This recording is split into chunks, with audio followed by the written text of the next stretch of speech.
Dr Chand Nagpal, Chair of the Council of the British Medical Association and a signatory to a letter in the Lancet Science Journal today calling the lifting of restrictions in England on July 19th, as is proposed, dangerous and premature. Is that because of the NHS, and what are you proposing instead?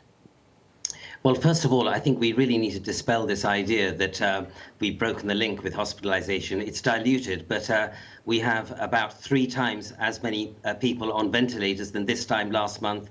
2.5 times more people in hospital than this time last month. You've just described a situation in Leeds where patients with cancer are being turned away. We've had a doubling of numbers of people in hospital in the southeast. This will just get worse if next week we remove all restrictions. We've had 30-odd thousand new cases today. If we increase to about 100,000 new cases, you can imagine the pressures on our NHS will become much worse. So the trends and the data is telling us it will be wrong to allow ourselves to be knowingly escalating this infection. And I think the other point that has not been made is that it's not all about hospitals.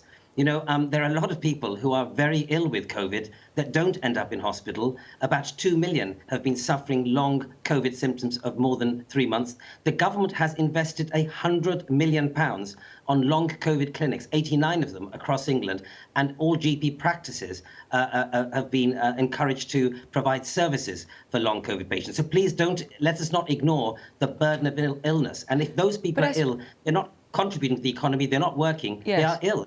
By delaying further opening up of restrictions, it won't necessarily make these issues go away. That's what's being argued as in part, isn't it? That the NHS is going to have to cope with these things at some point. I think it's a matter of timing.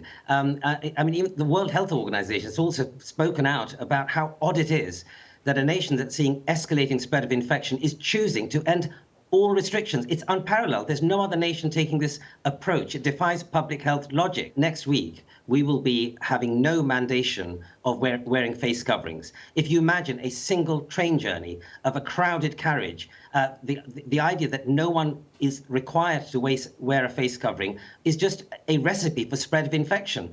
That is not the thing to do, and that's not about the economy. That's just making a decision that is unwise in public health terms. The other point to make is, remember, the vaccination program is effective, but it's only so far covered about half of the overall population, about 60-odd% of the adult population.